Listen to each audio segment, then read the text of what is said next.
H. P. Lovecraft. Uno de los mejores y más reconocidos autores del género del terror, e inventor del conocido como terror cósmico, del cual ya hemos hablado un par de veces, con cosas como En la boca del miedo.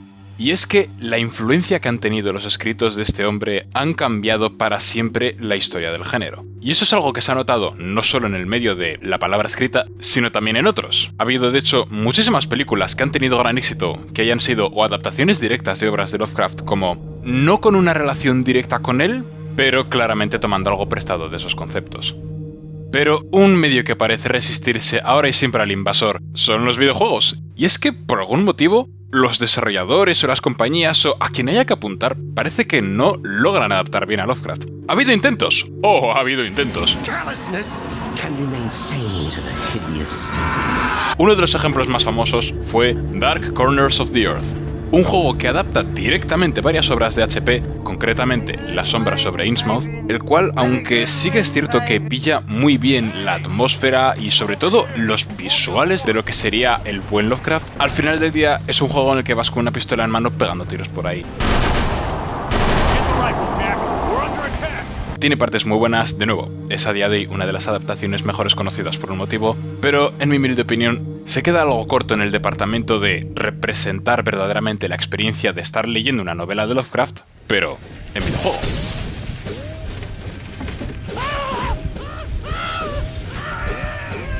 Hubo también, en la era temprana del ordenador, un par de adaptaciones a aventuras gráficas, también pillando inspiración directa de sus obras, las cuales, aunque sí que son historias bastante entretenidas de jugar y hay valor en ellas, de nuevo, en términos de realmente recrear una especie de atmósfera tétrica, en los cuales un existencialismo abrasador y opresor te está conquistando totalmente y parece que el miedo de verdad o viene dentro de ti o viene de algo que no logras comprender, pero...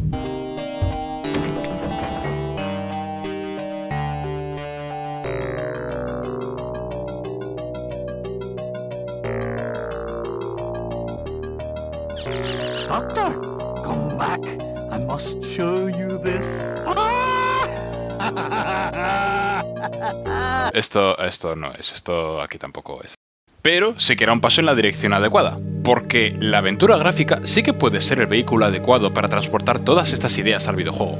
Todos los demás géneros de videojuegos, hasta cierto punto, tienen un componente de acción, y eso es, a grandes rasgos, salvo excepciones, pero a grandes rasgos, la antítesis de una obra de Lovecraft. Y de hecho, eso eventualmente funcionó, porque a principios de la década de los 2010 se estrenó, por fin, una verdadera traducción al videojuego de las historias de Lovecraft, The Last Door.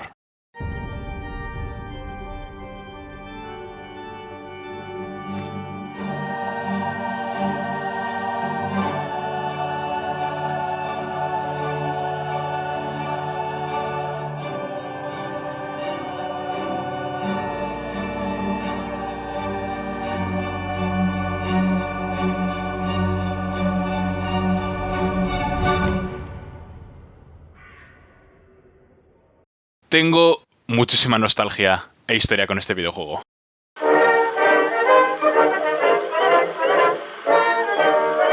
Está lanzado en formato episódico. Con esto me refiero a que la historia está dividida en 2 temporadas, cada una con 4 episodios. Y originalmente cada uno de esos episodios iba lanzándose de manera independiente. Cuando un pequeño Glistov estaba viendo las noticias de Hobby Consolas, vio una que decía que se había estrenado de forma gratuita el primer capítulo de una cosa llamada The Last Door. Me encantó. Más adelante salió el segundo capítulo, pero para este ya había que pagar porque, hey, de alguna manera hay que financiar el resto de la historia, ¿no? Pero no pasa nada, porque en cuanto financiaron el tercer capítulo y este salió, aunque el tercero también estaba de pago, el segundo pasó a ser gratis, porque decían que, hey, ya tenemos el dinero, así que qué mejor promoción que dejar que la gente juegue al resto del juego. Y seguía estando muy bien. En cuanto salieron en Steam la colección entera con las 2 temporadas, salté directo y me lo jugué todo de golpe de nuevo, la primera temporada y la segunda. Y qué buen juego es. De hecho, ahora mismo podéis encontrarlo en formato físico hasta para consolas, que es la edición que tengo aquí mismo, la cual viene con bastantes extras, bastante chachis y... Esto, por favor, esto es adorable. Así que, dejando ya nostalgia y experiencias aparte, ¿qué tal está el juego? Bien, pues empecemos con la historia.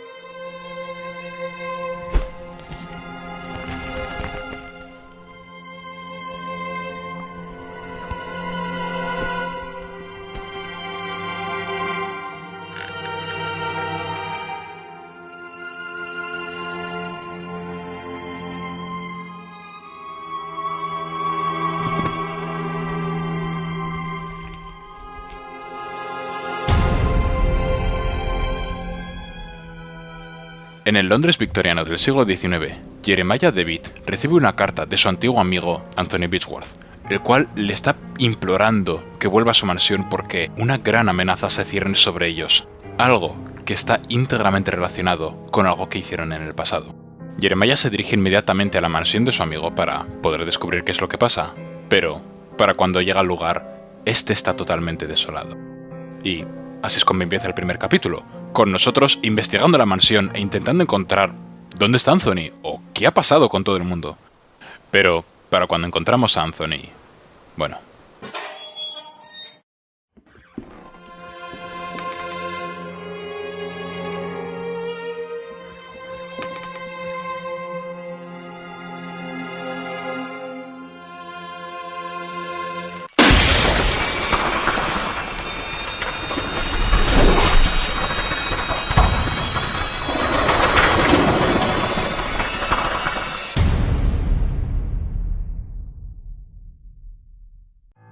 Todo este primer capítulo realmente es una muy buena introducción a la historia, no solo porque la premisa empieza siendo simple y muy directa, sino que también la mansión es un lugar lo suficientemente reducido como para que te sientas confiado a la hora de introducirte a las mecánicas del juego y aprenderte un poco cómo funciona, sino que también es lo suficientemente grande y tiene suficientes recovecos como para que puedas explorar bastante y que se sienta como un lugar muy interesante que explorar. Y en este momento también es cuando habréis pensado: ¡wow! Esos gráficos se ven realmente mal. Y entonces es cuando os digo: no. Precisamente esos gráficos es una de las razones por las que este juego funciona tan bien. Soy totalmente consciente de que no a todo el mundo le gusta esta estética y sabéis que razonable. Pero al igual que con ejemplos como Skinamarink, la baja fidelidad a la realidad de estos efectos gráficos es lo que hace precisamente que tu mente rellene los huecos y de que las cosas más simples parezcan más obtusas. Y aunque ahora mismo estoy sonando como un loco, creedme que más adelante en la historia, estos gráficos van a hacer que las experiencias y momentos concretos funcionen mucho mejor que si hubieran intentado ir a una dirección diferente. Y además, cualquier problema con los gráficos que pudierais tener están ampliamente compensados por el sonido.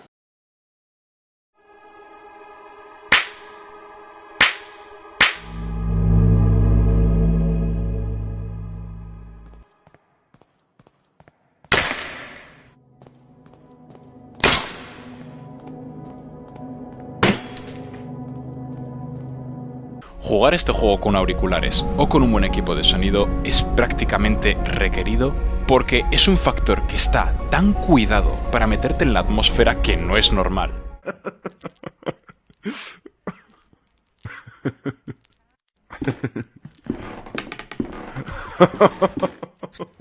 Todo el apartamento sonoro de este juego está exquisitamente cuidado, y eso también incluye a la música.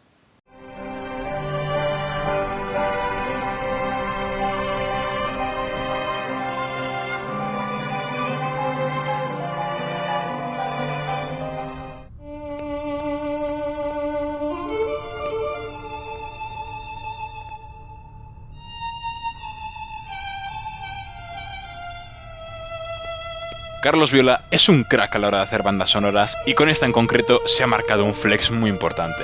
Y es cuando todos estos factores funcionan en conjunto, los efectos visuales hechos con cuidado, el sonido que te inmersa en la atmósfera y una música que te termina de explorar todos los sentimientos, que este juego verdaderamente brilla. Voy a poneros un ejemplo en concreto. En un capítulo de la historia, Jeremiah se despierta en medio de la ciudad de Londres, en uno de sus callejones de las afueras. Jeremiah tiene que adentrarse en una biblioteca sumergida completamente en la oscuridad. Cuando, dentro de la biblioteca, encontramos a una persona que dice que esta oscuridad es perfecta para leer la cara oculta de los libros, y cómo es dentro de toda esta negrura cuando se revela su verdadera naturaleza.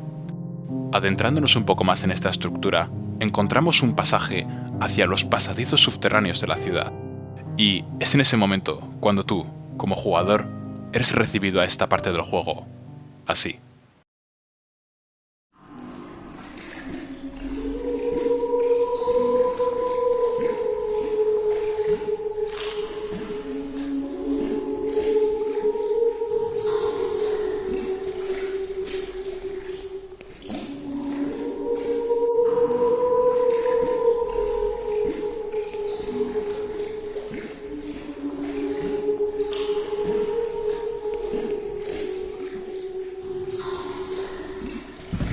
sencillamente soberbio. Todos los capítulos de la historia tienen este elemento místico y de ultratumba que no para de rodearlo, como que realmente te estás adentrando en lugares los cuales tú, como ser humano, no deberías de conocer. Hombres misteriosos que están adentrándose en la niebla. Obras de teatro que detallan grotescamente eventos del futuro. Sueños en los cuales revisitas versiones deformadas de tus recuerdos. Pueblos alejados de la mano de Dios en los cuales se realizan festivales ancestrales moralmente dudosos. Y sobre todo, el velo.